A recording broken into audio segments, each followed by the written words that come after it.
जय श्री राधे। मैं आचार्य प्रशांत कौशल आज आपके समक्ष पुनः उपस्थित हूँ। इससे पहले हमने लघु पाराशरी के 15वें श्लोक में केंद्रेश एवं त्रिकोणेश के कुछ दोषों के बारे में जाना था एवं वहाँ पे स्पष्ट कर दिया गया था कि यदि केंद्रेश एवं त्रिकोणेश कुछ दोषों से युक्त भी है और यदि वो आपस में संबंध करते हैं तो उनके योग फल में कमी नहीं आती, वो योग कारक होते हैं।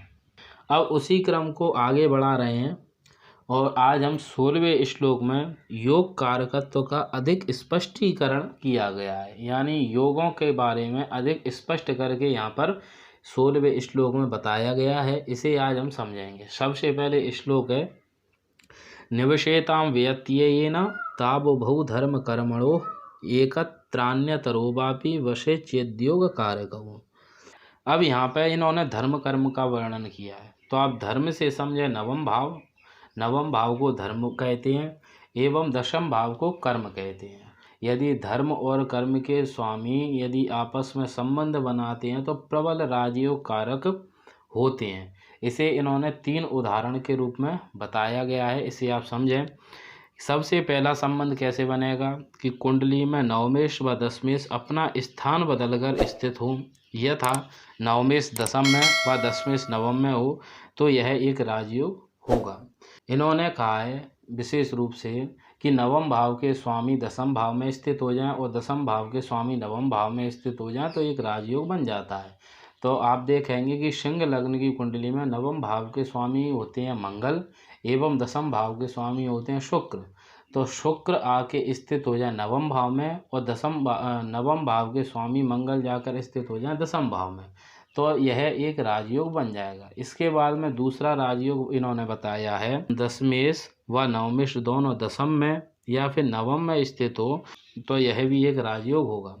इसमें इन्होंने बताया है कि नवम भाव के स्वामी एवं दशम भाव के स्वामी या तो दशम भाव में ही स्थित हो जाएं या फिर नवम भाव में स्थित हो जाएं तो भी एक राजयोग बन जाता है। इसे भी आप उदाहरण से समझें। जैसे सिंह लग्न की कुंडली में नवम भाव के स्वामी मंगल एवं दशम भाव के स्वामी शुक्र या तो दोनों दशम भाव में स्थित हो जाएं या फिर दोनों जाके नवम भाव में स्थित हो जाएं तो भी राजयोग बनता है। तीसरा राजयोग इन्होंने बताया है कि यदि केवल दशमेश नवम में हो या केवल नवमेश दशम में हो तो यह भी एक राजयोग बनता है। तो इन्होंने इसमें बताया है कि नवम भाव के स्वामी दशम भाव में स्थित हो जाएं या फिर दशम भाव के स्वामी नवम भाव में स्थित हो जाएं तो भी एक राजयोग बनेगा। जैसे इसे भी आप सिंह लग्न की कुंडली से समझें कि वहाँ पर दशम भाव के स्वामी शुक्र नवम भाव में आके स्थित हो जाएं, नवम भाव के स्वामी मंगल अन्यत्र कहीं भी स्थित हो या फिर नवम भाव के स्वामी मंगल दशम भाव में स्थित हो जाएं और दशम भाव के स्वामी शुक्र अन्यत्र कहीं भी स्थित हो तो इस प्रकार से भी राजयोग बनता है। ये राजयोग क्रमशः उत्तरोत्तर अल्प बली होते हैं। जैसे जो सबसे पहले राजयोग बताया था दशमेश नवमेश इसका क्षेत्र संबंध करके राजयोग बनाते हैं, वो सबसे प्रबल राजयोग है। उसके बाद में दूसरा इन्होंने बताया कि नवम और दशम के स्वामी एक स्थान में या नवम में या दशम में हो जाए, वो उससे कम प्रबल है। तीसरा राजयोग बताया इन्हें दशमेश नवम में हो या फिर नवमेश दशम में स्थित हो तो ये सबसे अल्पबली राजयोग है। इस प्रकार के 3 राजयोग इन्होंने बताए हैं। अब इससे हम आगे समझते हैं। अब इसके बाद में इन्होंने एक बात और स्पष्ट की है कि यदि जो ये संबंध बताए थे ऊपर 3 राजयोग उसमें नवम एवं दशम भाव को क्यों लिया, क्योंकि नवम भाव सभी त्रिकोणों में बली है, पंचम से नवम बली है एवं केंद्रों में दशम भाव को लिया, केंद्र स्थानों में दशम भाव अधिक बली है। अब इन्होंने कहा है कि यदि एक केंद्र एवं त्रिकोण का संबंध दशम एवं नवम भाव में ही बनेगा तो सर्वश्रेष्ठ होगा। दशम एवं नवम भाव के स्वामियों के आधार पर बनेगा तो सर्वश्रेष्ठ होगा। चतुर्थ भाव सप्तम भाव एवं पंचम भाव के आधार पर यदि ये योग बनेगा तो इनकी प्रबलता में कुछ कमी आ जाएगी, इन राजयोगों का प्रभाव भी कम होगा। अब यहाँ पर यह बात भी समझ लेनी चाहिए 4 प्रकार के संबंधों में भी श्रेष्ठ एवं अल्पश्रेष्ठ, उससे भी अल्पश्रेष्ठ आदि संबंध होते हैं।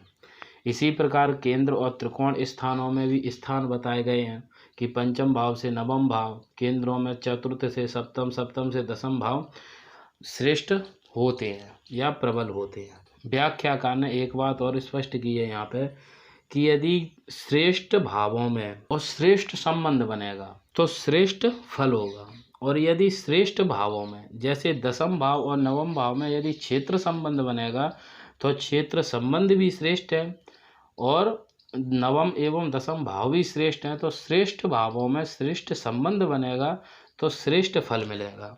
और यदि अल्पश्रेष्ठ भावों में, अल्पश्रेष्ठ से तारतम्य है कि यदि पंचम भाव या चतुर्थ भाव का संबंध हो जाए या फिर पंचम भाव सप्तम भाव का संबंध हो जाए, अल्पश्रेष्ठ भावों में अल्पश्रेष्ठ संबंध हो जाए।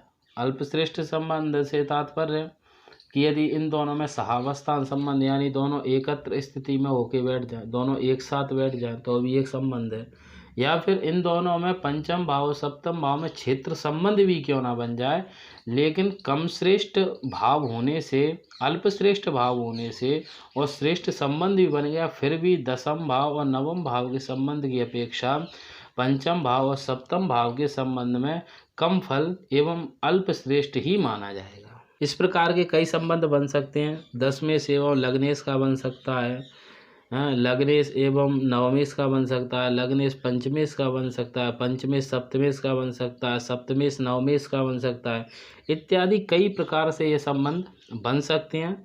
और दसम भाव एवं नवम भाव के स्वामी भी यदि संबंध बनाते हैं तो वो भी देख लेना चाहिए कि कौन सा संबंध बना रहे हैं। क्षेत्र संबंध सर्वश्रेष्ठ संबंध बना रहे हैं तो सर्वश्रेष्ठ फल मिलेगा, यदि उससे कम दृष्टि संबंध बना रहे हैं तो कम फल मिलेगा, या फिर सहावस्थान एक जगह बैठकर संबंध बना रहे हैं तो भी कम फल की ही प्राप्ति होगी। तो संबंध के आधार पर समझना चाहिए कि श्रेष्ठ संबंध होगा श्रेष्ठ फल की प्राप्ति होगी, कम श्रेष्ठ संबंध होगा कम श्रेष्ठ फल की प्राप्ति होगी।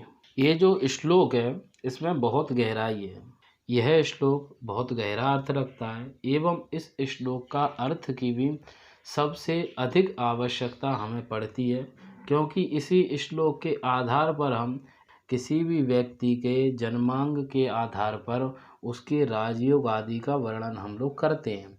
तो आज के लिए केवल इन्हीं कुछ योगों को मैंने आपके समक्ष रखा।